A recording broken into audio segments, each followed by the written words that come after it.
Biz hozir soliq xizmati organi xodimlaridan nima uchun aynan soliqchi kasbini egallaganliklari va ushbu sohada ishlashning eng qiziqarli tomonlarini so'ramoqchimiz. Ketdik. Sherzod aka, nima uchun aynan soliqchi kasbini tanladingiz? Soliqchi kasbini tanlashimga sabab litseyda o'qiganmiz. Litseyda bizdan oldingi sinfdagi yigitlar harbiylashgan soliq kollejiga o'qishga kirishgan.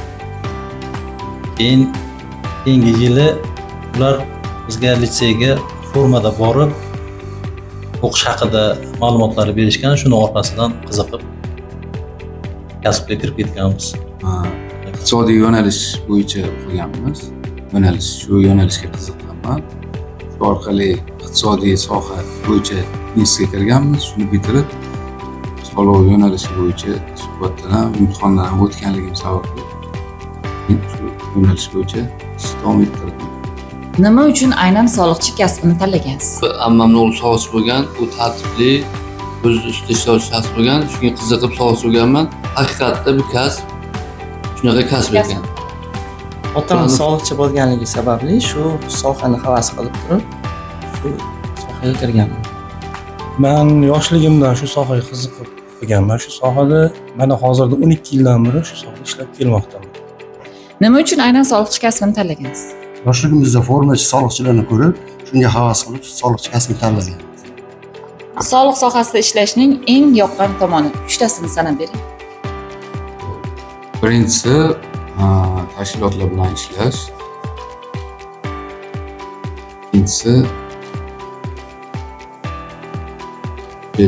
yo'nalishi bo'yicha davlatga bu yo'nalishda ishlab davlatni rivojlanish uchun katta hissa qo'shish. Uchinchisi boyliklari vaqtida tushishi, vaqtida olishimiz. Soliq sohasiga yoqqan tomonlari birinchi o'rinda davlatimizga xizmat qilamiz, byudjetni to'ldirishga harakat qilamiz. Eng qiziq tomoni bizga oy oxirida jadal ishlashimiz yoqadi. Sohasida ishlashni yoqqan tomoni kasbimizni yaxshi ko'ramiz.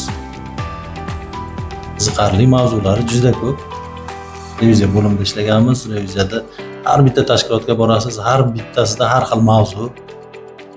Bittasida ishlab chiqarish, ikkinchisi xizmat ko'rsatuvchisi, uchinchisi boshqa faoliyat turlari bilan, tadbirkorliklar bilan tanishasiz, boshqa qilasiz. Qiziq, juda ham qiziq kasb.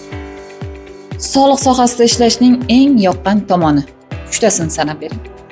Forma, oyliklar o'z vaqtida tushadi. Keyin buxgalteriyada ishlaganligim sababli hisob-kitoblarga qiziqaman. Hisob-kitob ishlash yoqadi. Ikkinchisi oyliklar o'z vaqtida tushadi. Keyingisi davlat xizmatchilarimiz ichida hurmatimiz bor, o'rnimiz bor. Shu yoqadi. Farzandingizni soliqchi qilgan bo'larmidingiz? Farzandim shu bugungi kunda soliq oliy maktabiga topshirib qo'ydi. Xudo xolasa nasib qilgan bo'lsa ishga kirsa soliqchi bo'ladi. Ha, albatta. Mana hozir bu maktabi tashkil bo'lyapti, oliy maktabi, Xudo xolasa shu yo'nalish bo'yicha o'qitamiz. Albatta, chunki bu faxrli kasb. Albatta rozi bo'lgan bo'ladi. Agar farzandingiz soliqchi bo'laman desa, rozi bo'larmidingiz? Albatta, agar u shu sohani tanlaganda, bu men uchun eng katta baxt bo'lardi. Soliq oliy maktabi tashkil etildi. Mana yaqinda shu biz uchun ajoyib imkoniyat bo'ldi. Farzandlarimni shu joyda o'qitib, soliqchi qilish niyatim bor. Farzandingiz soliqchi bo'laman desa, rozi bo'larmidingiz? Hech ikkalamasdan albatta rozi bo'lgan bo'lardim. Bu albatta sharafli kasb.